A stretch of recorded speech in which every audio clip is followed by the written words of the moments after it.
Shalom jemaat yang terkasih.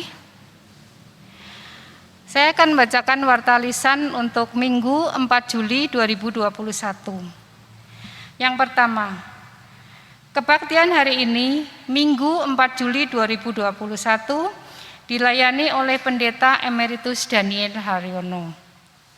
Yang kedua, sehubungan dengan meningkatnya kasus penularan COVID-19, Majelis Jemaat GKI Wonosobo memutuskan untuk meniadakan kebaktian onsite di gedung gereja.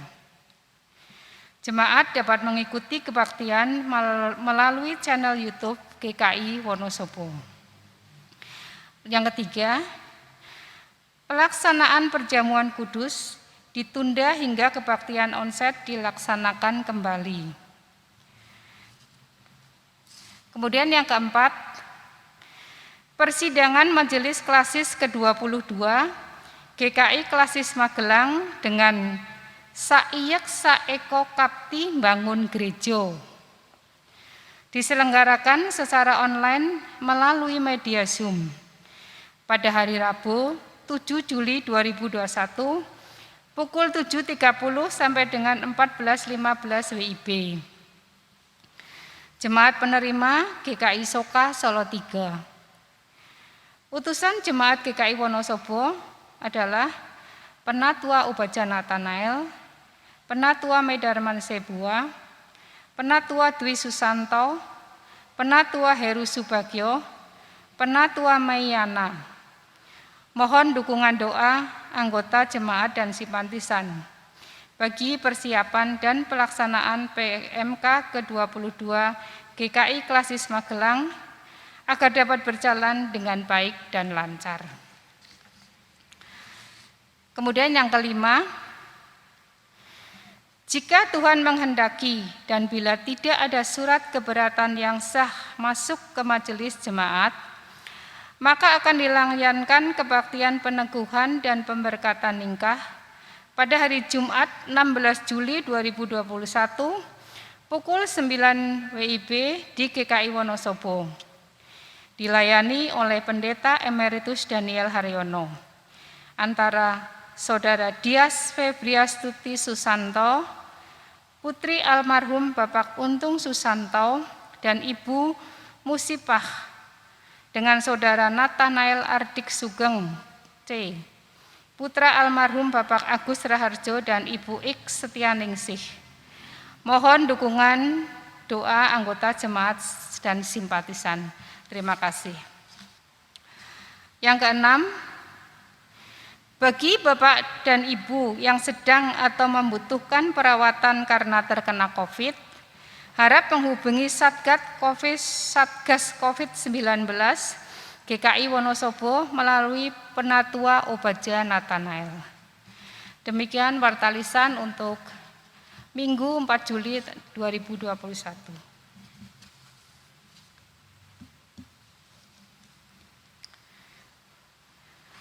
Saudara-saudara yang terkasih, mari kita mulai kebaktian ini dengan berdiri dan menyanyikan KJ 19 bait 1 dan keempat.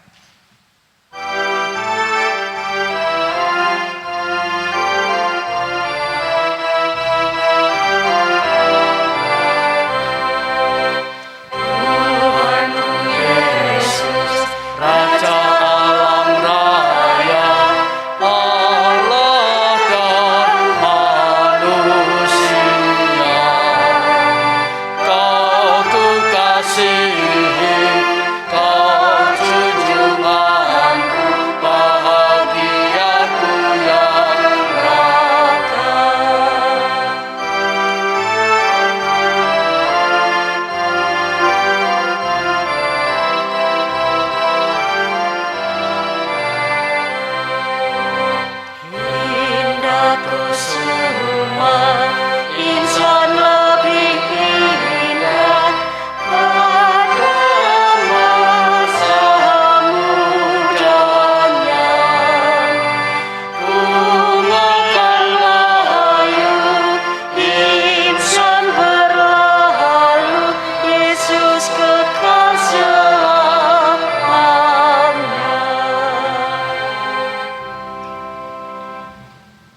Kebaktian ini berlangsung di dalam nama Bapa, Anak, dan Roh Kudus.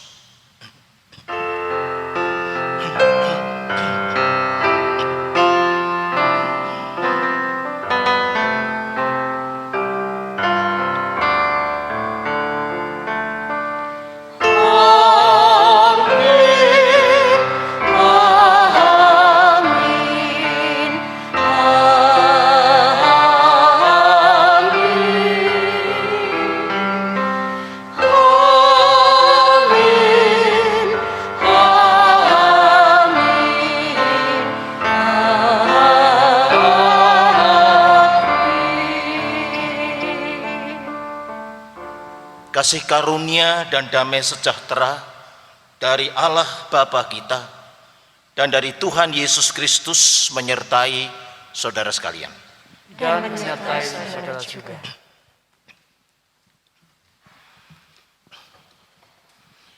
Saudara yang kekasih, dalam kehidupan ini mungkin kita pernah merasa ditolak atau tidak mendapat penerimaan atau penghargaan.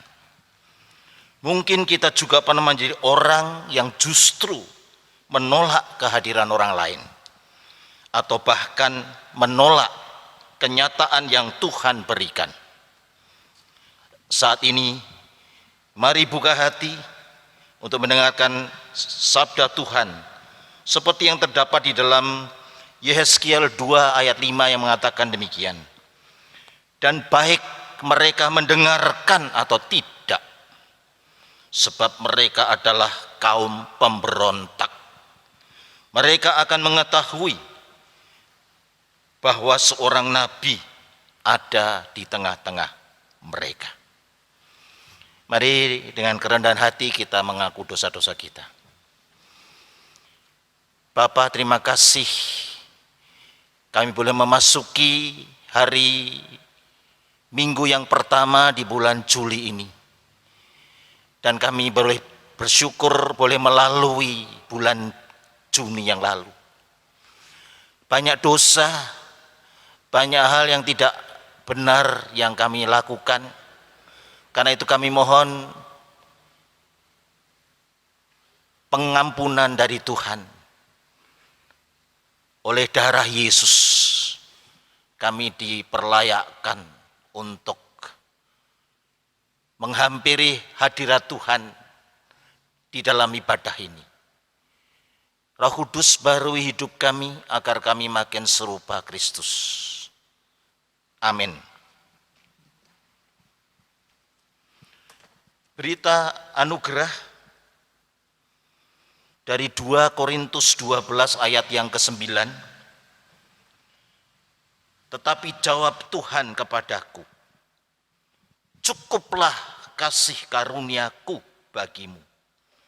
Sebab justru dalam kelemahanlah kuasaku menjadi sempurna. Sebab itu terlebih suka aku bermegah atas kelemahanku, supaya kuasa Kristus turun menaungi aku. Demikian berita anugerah dari Tuhan. Syukur kepada Allah.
Sebelum kita membaca dan merenungkan firman Tuhan, mari kita berdoa.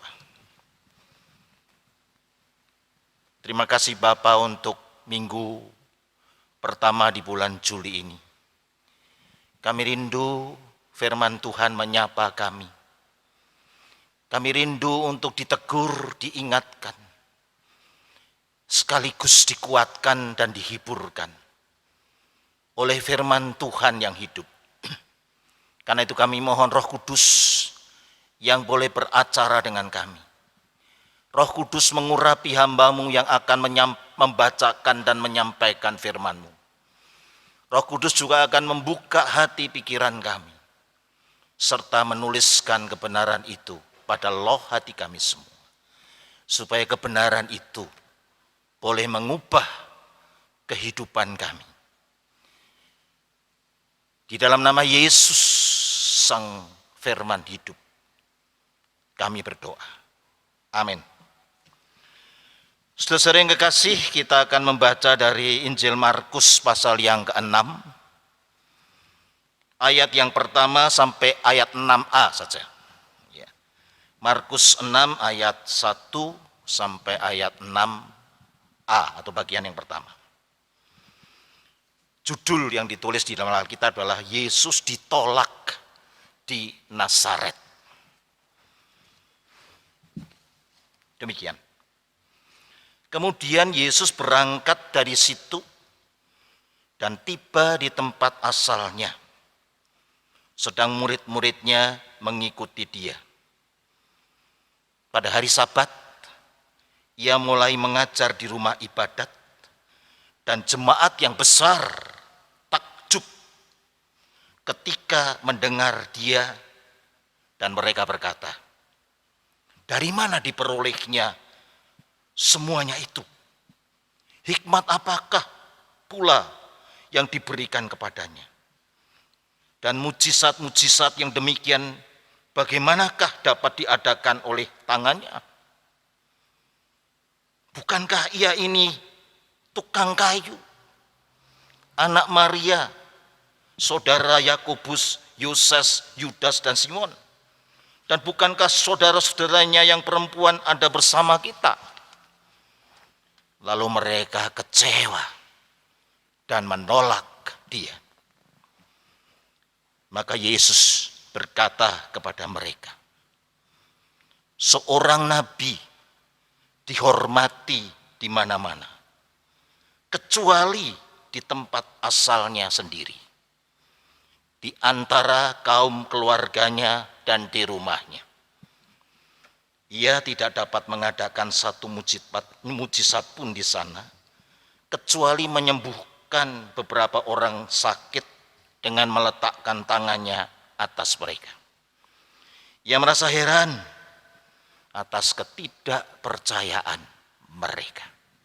Demikian Injil Yesus Kristus yang berbahagia adalah mendengarkan firman Tuhan serta memeliharanya. Haleluya.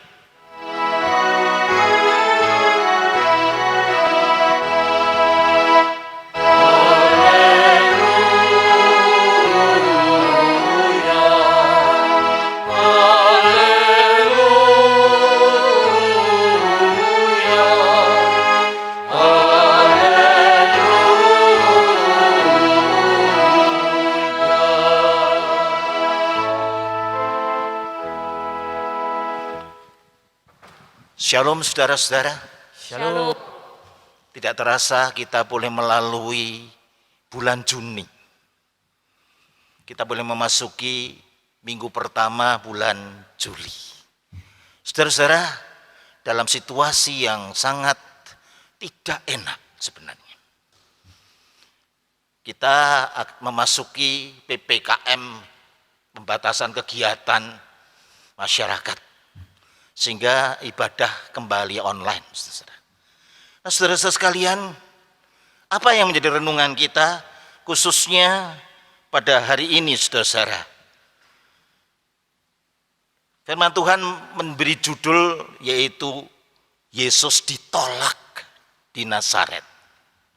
Saudara yang kekasih, menarik saudara-saudara, Yesus di dalam pekerjaannya, pelayanannya, menyembuhkan orang sakit, dan membangkitkan orang yang mati dan sebagainya. Tetapi saudara-saudara, yang menarik adalah setelah peristiwa-peristiwa yang dia lakukan dalam tengah-tengah kesibukannya, Yesus dikatakan berangkat dan tiba di tempat asalnya, Nazaret, saudara-saudara. Jadi saudara-saudara, menarik adalah Yesus menyempatkan dirinya di tengah-tengah kesibukan itu, mampir ke tempat asalnya, ke kota Nazaret, di mana dia dibesarkan di situ. Saudara-saudara yang kekasih, mungkin biasa kita lah, oh Tuhan Yesus mampir. Ya. Tapi menarik saudara-saudara, menjadi perenungan kita saudara-saudara. Kenapa? Dan saya diajari sesuatu, merenungkan kok Yesus tiba di tempat asalnya mampir, menyempatkan diri. Saya diingatkan, saya diajarkan apa dalam perenungan saya? Yesus mau nengok saudara-saudaranya. Kalau istilahnya sekarang ini mudik gitu kira-kira, ya. Apa? Kembali ke tempat asalnya, saudara-saudara. Mungkin kita selama ini, saudara-saudara, saya ingatkan kalau kita ketemu anak-anak kita, saudara-saudara kita yang di luar kota, kamu masih sering pulang enggak? Ya jarang Pak, pulang. Sering pulang, mumpung kamu masih punya orang tua loh. Tilii, datang, kembali ke tempat asalmu. Ya, jadi saudara-saudara sekalian, Yesus pun menyempatkan diri untuk mampir, walaupun sejenak. Saudara-saudara, untuk apa? Bernostalgia gitu kira-kira ya. Dia ingin kembali ke tempat asalnya gitu ya. Sebelum dia jadi apa-apa, saudara ya. Jadi kita menarik juga, saya seringkali lakukan juga mampir tempat asal saya di Muntilan gitu ya. Walaupun mungkin sebentar, merenungkan atau mungkin bernostalgia atau wisata kuliner dulu-dulu gitu ya, kira-kira gitu ya. Kembali mengingat, dulu saya ada di sini ketika itu belum apa-apa, masih masa kanak-kanak yang penuh dengan sukacita, teman-teman ketemu, waduh, ada kesukaan, saudara-saudara. Jadi saudara-saudara sekalian, balik, mudik, saudara-saudara. Untuk apa? Untuk mengenang kembali siapa saya, siapa kita. Supaya ketika kita sudah mengembara kemana-mana, sudah. Tapi kembali ke tempat asal kita. Mengenang kembali, merenungkan kembali asal-usul kita, saudara. Untuk apa? Supaya kita ini jangan kehilangan jejak dan arah hidup, saudara. Saudara yang kekasih, kembali, dan ketika kita melihat kembali ke rumah tempat asal kita, mungkin rumah kita sudah yang dulu masih kok rusak dan sebagainya. Tidur di tempat yang mungkin tidak layak. Sekarang saya boleh punya rumah yang baik dan sebagainya. Saya sudah sukses. Tidak lupa, saudara-saudara, ini. Ingat. Iya. Dulu keadaan saya begini. Sekarang begini. Dan apa isinya? Syukur. Rasa syukur. Dan kita kembali mengingat siapa saya sebenarnya. Yang paling jujur ketika kita belum jadi apa-apa. Belum jadi siapa-siapa. Yesus mampir di Nazaret untuk itu. Saudara yang kekasih, ayo sesibuk-sibuknya saudara, mungkin yang saat ini mendengar secara online di mana-mana tempat, balik. Walaupun saat ini kita bilang jangan dulu karena pandemi, tapi nanti selesai semua, balik, ingat kepada asal-usul saudara. Itu yang pertama. Yang kedua, dikatakan pada hari Sabat ia masuk di rumah ibadat.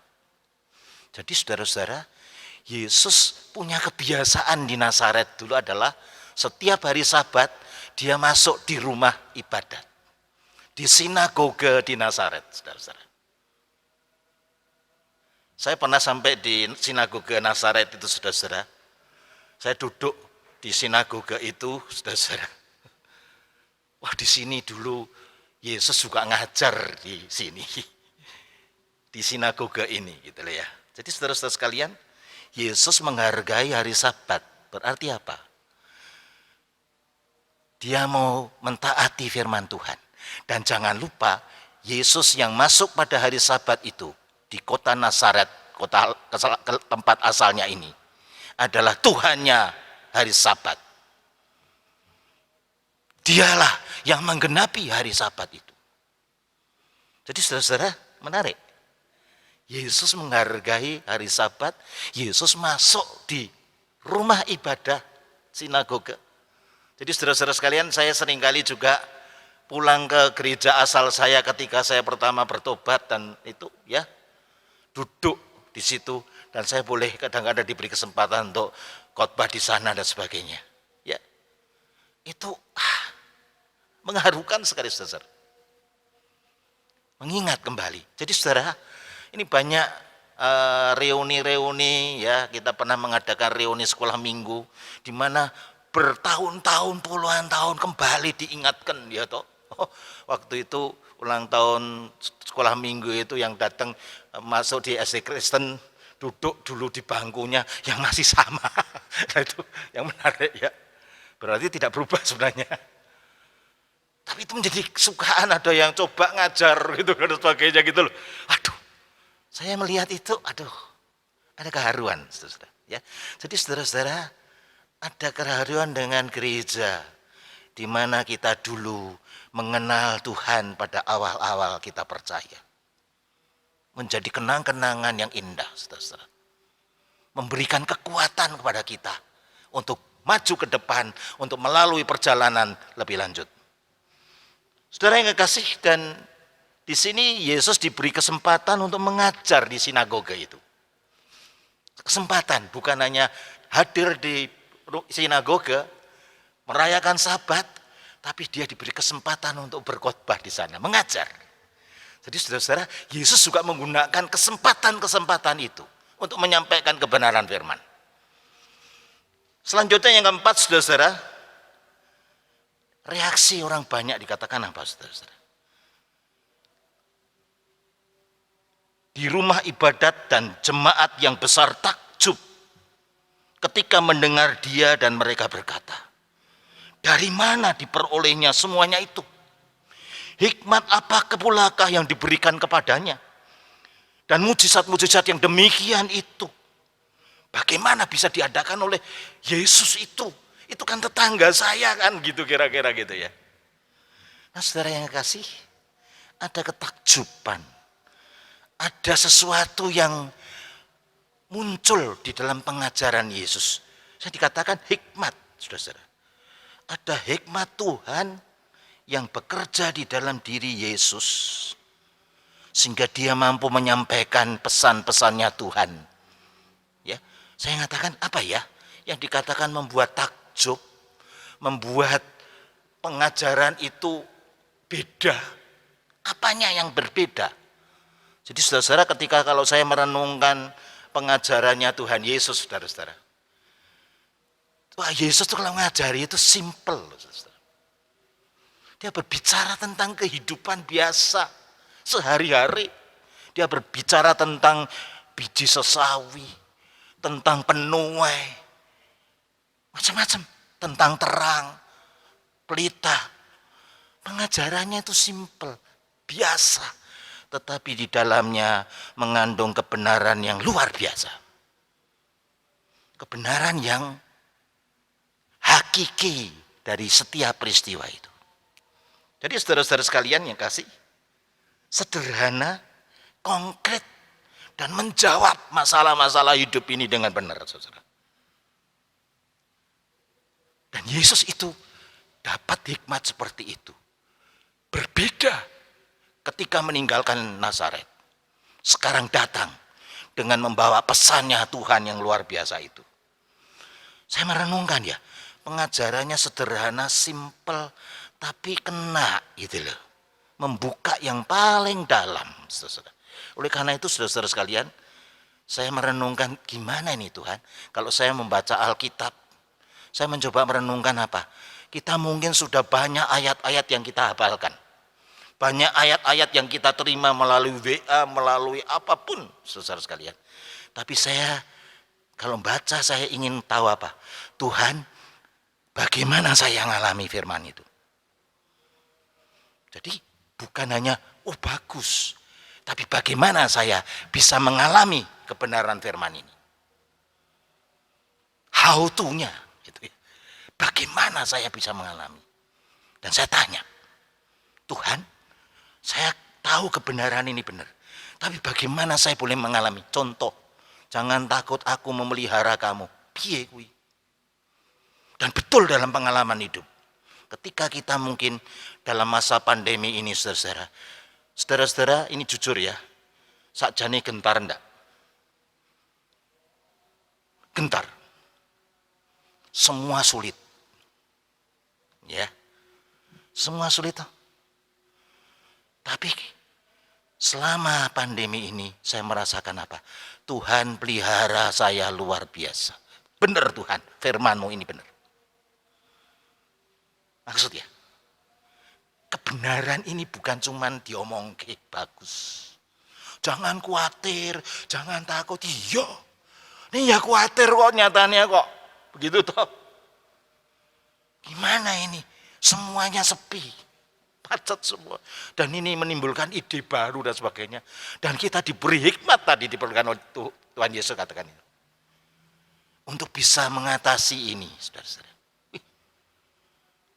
Bisa melalui hari-hari ini. Luar biasa, saudara-saudara. Ya. Wah. Saat-saat perenungan firman Tuhan. Saat-saat kita mungkin, saya biasanya di kebun kecil di samping saya itu. Rumah itu. Menenungkan dan saya mensyukuri saya bisa mendengar tongeret bunyi. Saya mendengarkan bunyi burung-burung. Wah, indah sekali. Terima kasih Tuhan.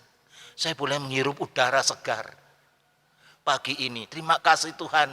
Karena apa? Banyak orang yang kena COVID, saudara, yang paling ngeri itu apa? Sesak nafas, saudara. Betul enggak? Oksigen ini enggak ada loh sekarang ini. Gila. Dan harga itu gila juga. Obat-obatan sampai obat cacing yang katanya obat COVID baru ini. Itu semestinya harganya mungkin 7.000 per butir. Dijual bisa puluhan ribu. Gila. Kok yo ada orang itu kok yo tega-teganya gitu loh. Kadang-kadang saya, gimana sih orang ini di dalam suasana susah semua gini, ngomong cari untung sebesar-besarnya. Oksigen susah. Yang sesek nafas itu. Ngantri loh sampean saudara-saudara. Waduh, mungkin di Wonosobo belum sampai begitu. Tapi sudah sulit. Ya. Tapi kita boleh bernafas, menghirup udara segar di pagi ini. Dengan begitu luar. Terima kasih Tuhan. Matahari katanya kurang vitamin D sekarang defisit. Boleh dicurahkan begitu hebat tiap-tiap hari. Saya nikmati itu, saudara. Dan saya mengatakan terima kasih. Kalau dia mengatakan apa? Tuhan itu seperti matahari yang menerangi. Seperti udara segar di pagi. Indah sekali. Dan itu menjadi pengalaman hidup yang konkret ketika kita menghadapi pandemi yang susah ini. Ketika banyak orang sesak nafas, kita boleh menghirup udara segar tanpa bayar, saudara. Nah, saudara-saudara. Nah, bagaimana ngalami itu, saudara-saudara? How to-nya ya. Saya merenungkan, saya berdoa, Tuhan gimana saya? Roh Kudus akan mengajari kamu, bukakan itu.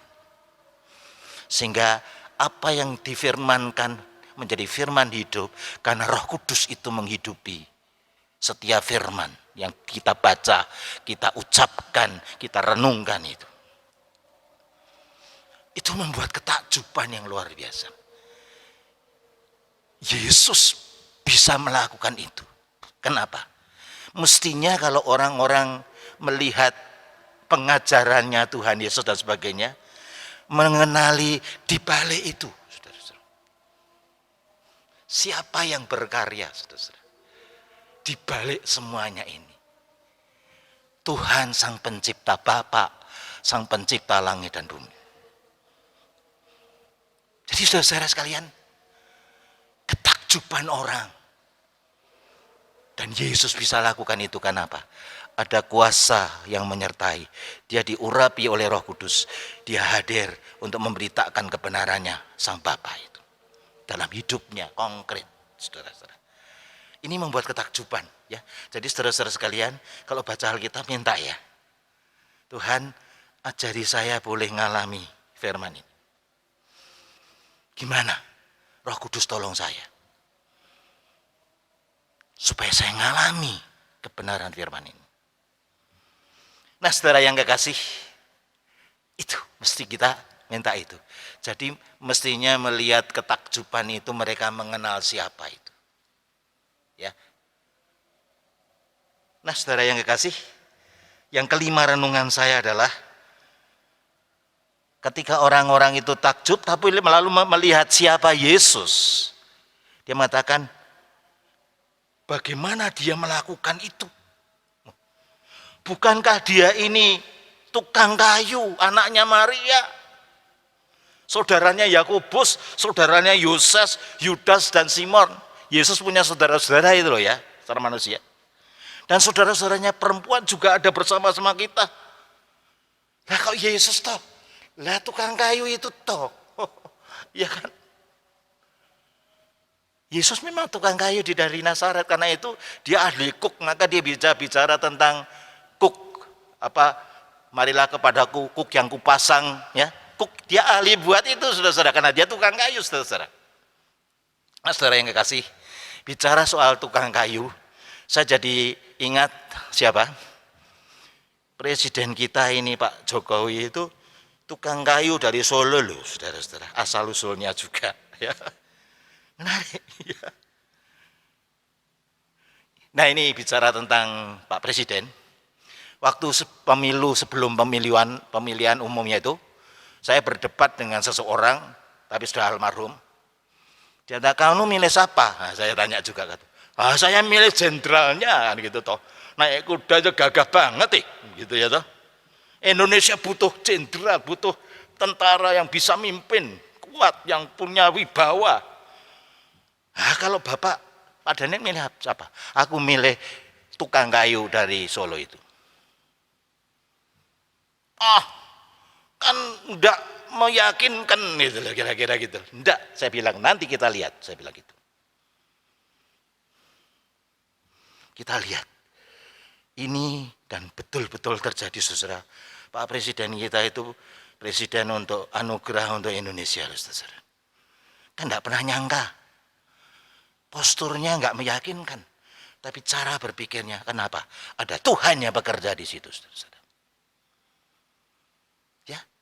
Jadi saudara-saudara, ini ya, dan apa yang saya katakan benar, saudara. Kalau orang bilang terawangan saya ini tepat.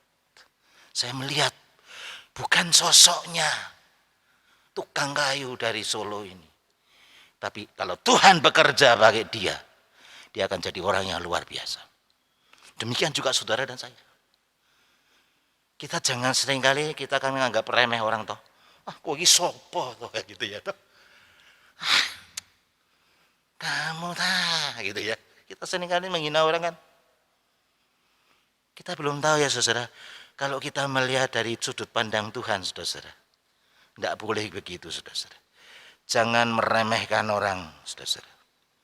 Kita nggak tahu nanti 10 tahun, 20 tahun lagi dia jadi apa. Betul enggak? Ya enggak? Saya kadang-kadang, ya saya kan mengajar juga saudara-saudara. Dulu anak-anak yang saya ajar agama, saya mengajar agama, itu nakal-nakal banget. Tapi saya tahu, ini anak-anak ini kritis. Dan benar ada yang jadi doktor barang itu saudara, S3 tuh. Ya. Kenapa? Tapi saya bersyukur apa? Saya boleh ikut ambil andil membantu dia. Nah, saya bersyukur. Gitu dia. Kita tidak boleh memandang hina, memandang remeh seseorang, saudara-saudara. Dan orang-orang Nasaret itu mengatakan, loh hadiah ini kan tukang kayu atau anak Maria toh. Saudaranya Yoses, saudaranya Yakobus. Gitu loh. Enggak loh saudara, jangan main-main saudara. Kalau Tuhan pakai dia, mereka boleh melihat Yesus yang penuh kuasa itu. Ya, jadi saudara, kita diajar bahwa saudara untuk tidak memandang sepele orang-orang yang kita anggap tidak ada apa-apanya. Ya, dan kita harus menghargai. Kenapa? Ya, kalau para pendidik janganlah meremehkan anak-anak kita, saudara sekalian. Kita tidak tahu, mungkin anak-anak kita itu nanti jadi pemimpin-pemimpin bangsa ke depan. Ya. Kenapa? Tapi ini manusiawi sekali, saudara. Dia kan tukang kayu toh. Menghina. Saudara-saudara. Nah, ketika tahu Yesus itu tukang kayu dari Nazaret, ini apa dikatakan? Lalu mereka kecewa dan menolak dia. Jadi saudara-saudara, ini kata kecewa dan menolak ini juga bicara pada saya, kalau saudara ditolak, saya ditolak, banyak orang mungkin dikecewakan oleh saya, atau saya dikecewakan oleh banyak orang. Tidak usah heran, saudara. Wong Tuhan Yesus saja ditolak. Tuhan Yesus dianggap mengecewakan kok.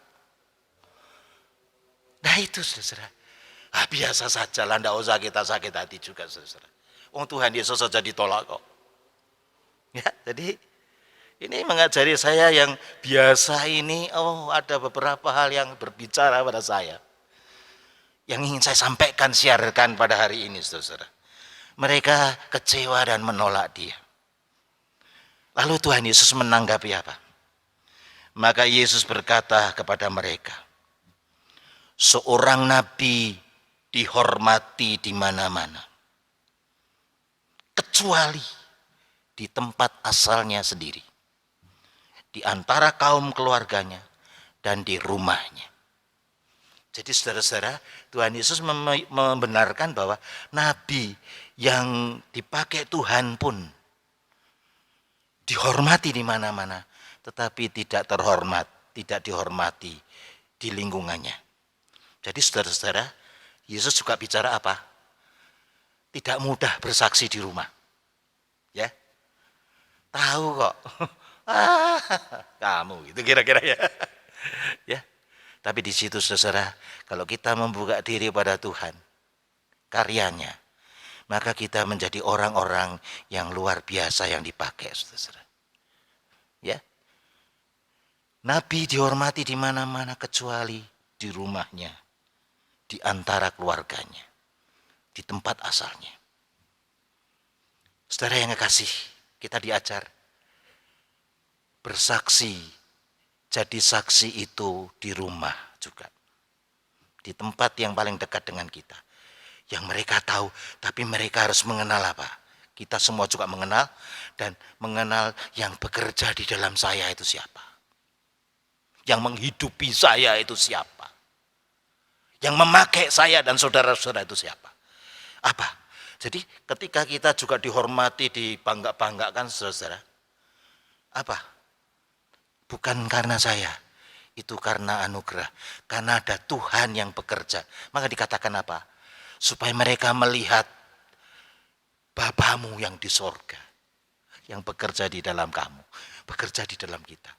Jadi apa? Message-nya, beritanya adalah supaya mereka boleh mengenal yang bekerja, yang mengerjakan segala sesuatu di dalam saya, di dalam saudara-saudara. Mengenal Bapa Tuhan Yesus Kristus yang boleh bekerja di dalam hidup kita. Saudara yang kasih, seperti halnya tadi, takjub, hikmatnya kok hebat banget. pengajarannya kok begitu mengena. Ya dipegang itu. Tapi jangan meremehkan orang, saudara. Karena kalau Tuhan bekerja, ya seperti tadi saya katakan Pak Presiden kita, ketika Allah pakai, dia jadi orang-orang yang luar biasa. Kita juga, saudara. Kalau kita terbuka terhadap hadirat Tuhan, mempersilahkan dia bekerja, membentuk saudara dan saya. Maka saudara dan saya bukan jadi orang biasa, tapi menjadi orang yang luar biasa, yang dipakai oleh Tuhan. Kemudian, kalau saudara tidak diterima, kita ditolak. Jangan sakit hati. Tapi juga saudara-saudara, mungkin kita juga kecewa. Pernah kecewa tuh, saudara-saudara? Saudara kecewa enggak jadi orang Kristen? Saudara kecewa enggak jadi pemimpin? Seringkali memang mengecewakan. Yang seringkali mengecewakan itu bukan orang-orang jauh, orang-orang dekat kita loh. Tapi di situ tesnya. Saudara dan saya dites ketika kita dikecewakan. Ya. Ketika saudara-saudara yang organis, PNC, ketika kita dikritik, ketika kita, apa kok elek banget, nah gitu, tetap melayani gak?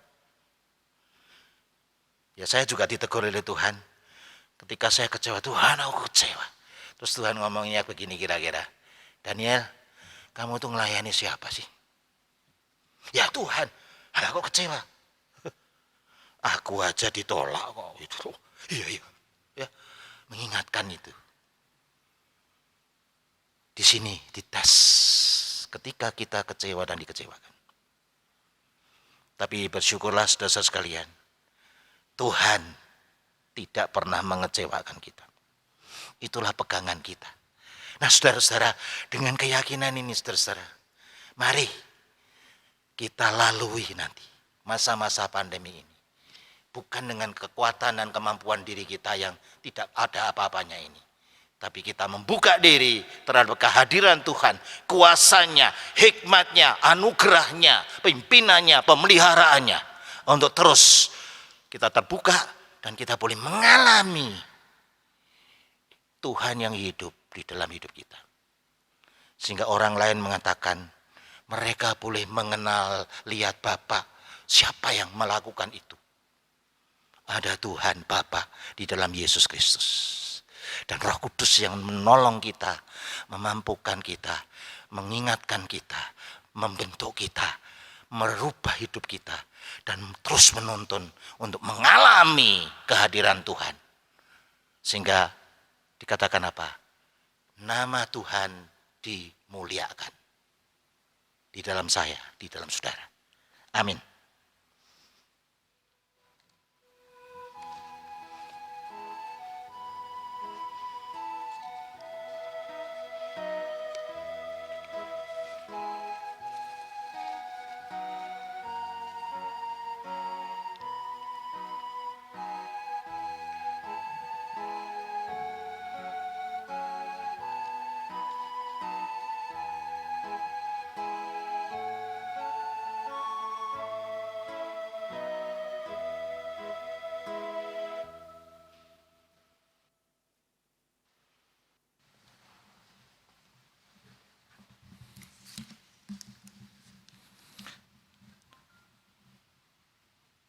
Marilah kita bersama dengan umat Allah di masa lalu, masa kini, dan masa depan, mengingat pengakuan iman kita menurut pengakuan Imam Rasuli.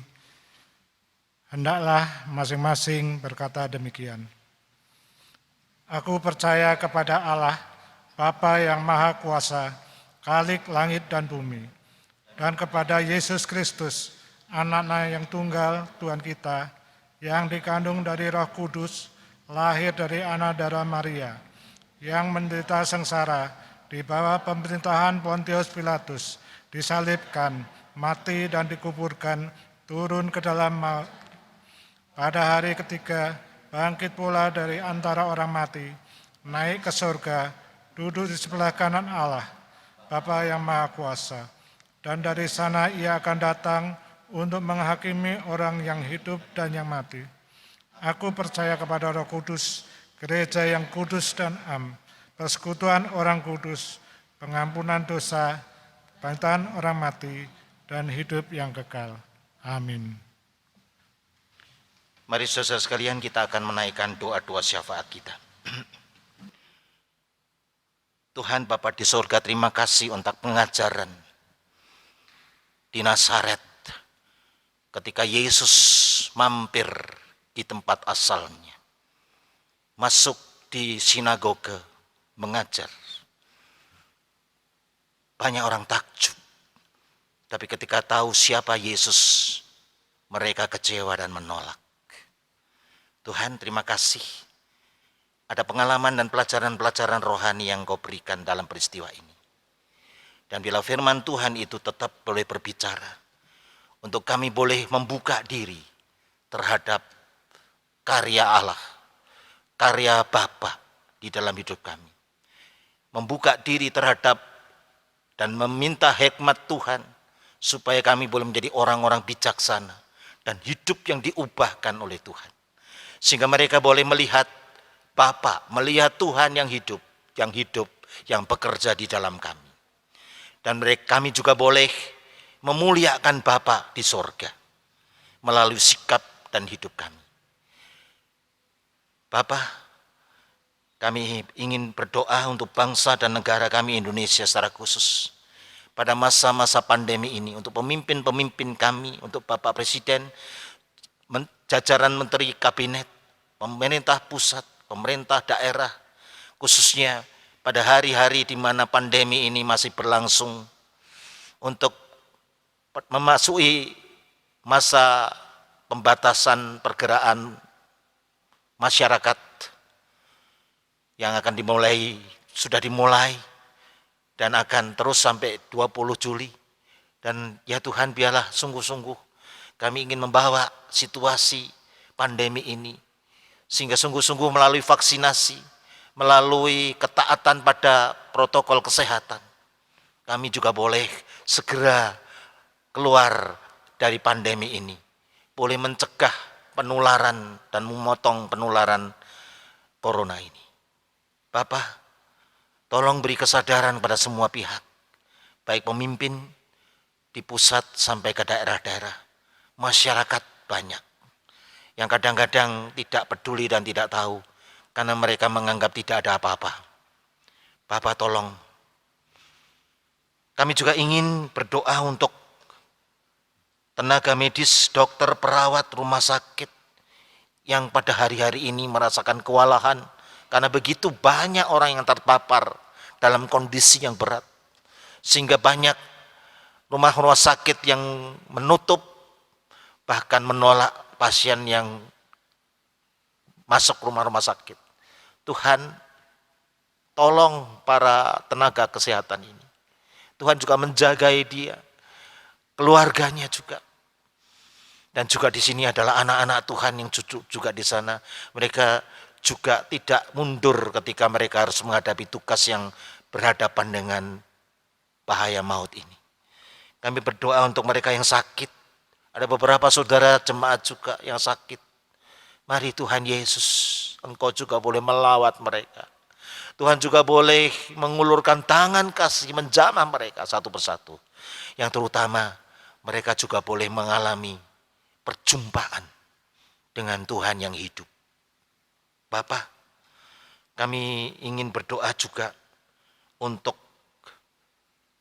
jemaat Tuhan pada masa-masa di mana kami juga harus menutup diri untuk sementara tidak ada ibadah onsite. Untuk GKI Wonosobo dan Bajem-Bajem, untuk kepemimpinan di gerejamu di sini. Mari Tuhan Yesus, biarlah pandemi ini juga memurnikan iman kami, memurnikan gereja, memurnikan iman anak-anak Tuhan. Dan Bapa, justru juga melalui pandemi ini juga banyak orang juga boleh kembali kepada Tuhan.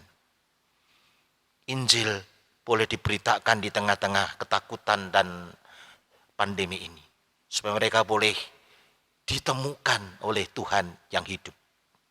Bapa, kami berdoa untuk seluruh kegiatan gereja yang masih ada. Kami berdoa untuk yayasan-yayasan Kristen, sekolah, rumah-rumah sakit juga. Tuhan pakai di masa-masa pandemi ini juga tetap boleh melalui masa-masa sulit ini dengan kekuatan dari Tuhan. Kami berdoa untuk jemaat Tuhan, simpatisan di tengah-tengah pandemi ini.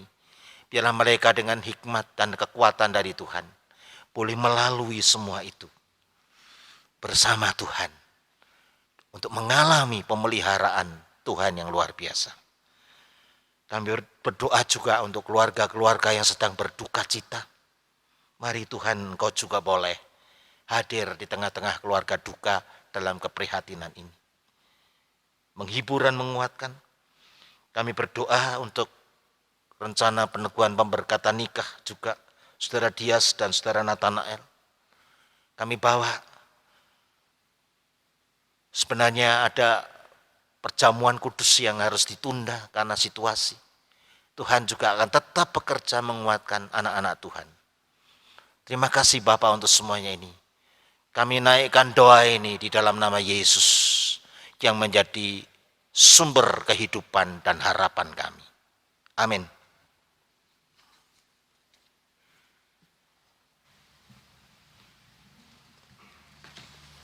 Jemaat yang terkasih dalam Tuhan Yesus, pada saat ini kita akan bersama-sama memberikan persembahan untuk Tuhan. Persembahan yang Bapak Ibu persembahkan kepada Tuhan dapat disampaikan secara langsung dengan cara dimasukkan dalam amplop, dititipkan kepada karyawan kantor gereja pada setiap hari dan jam kerja. Bisa juga dititipkan melalui majelis jemaat bila persembahan itu ditujukan secara khusus berupa persembahan syukur, perpuluhan, diakonia, dana sekolah Kristen, sarana penunjang, komisi-komisi, sekolah minggu, dan lain-lain dapat dituliskan pada bagian depan amplop persembahan. Demikian juga persembahan dapat dilakukan melalui transfer bank. Adapun ayat yang mendasari persembahan kita pada saat ini diambil dari Mazmur 123 ayat yang kedua. Demikian bunyi firman Tuhan. Lihat, seperti mata para hamba laki-laki memandang kepada tangan tuannya, seperti mata hamba perempuan memandang kepada tangan nyonyanya, demikianlah mata kita memandang kepada Tuhan, Allah kita, sampai Ia mengasihani kita. Jemaat yang terkasih dalam Tuhan Yesus, mari kita bersatu hati, kita akan berdoa bersama-sama. Bapa di dalam surga, di tengah situasi yang mencekam karena pandemi yang begitu berat menimpa negara kami, pada saat ini kami tetap bersyukur karena dalam situasi dan keadaan apapun, kami merasakan bahwa Tuhan senantiasa memelihara kami. Bapa di dalam surga, pada saat ini kami juga ingin mempersembahkan sebagian dari berkat yang telah Tuhan berikan kepada kami. Kiranya Tuhan memberkati persembahan kami, agar dapat dipakai untuk pelebaran kerajaan-Mu. Berikanlah hikmat akal budi kepada majelis yang mengelolanya. Kiranya Tuhan juga memberikan kepada kami penyertaan dan perlindungan dengan kesehatan kami, agar kami dapat melaksanakan aktivitas kami sehari-hari. Terima kasih ya Tuhan, kami serahkan persembahan kami ini hanya di dalam nama Tuhan kami, Yesus Kristus. Amin. Kita memuji Tuhan, ingat akan nama Yesus. Di tengah-tengah jalan hidup penuh dengan hal-hal yang gelap dan tidak pasti, hanya dengan Yesus kita boleh lalui semuanya.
Arahkanlah hatimu kepada Tuhan.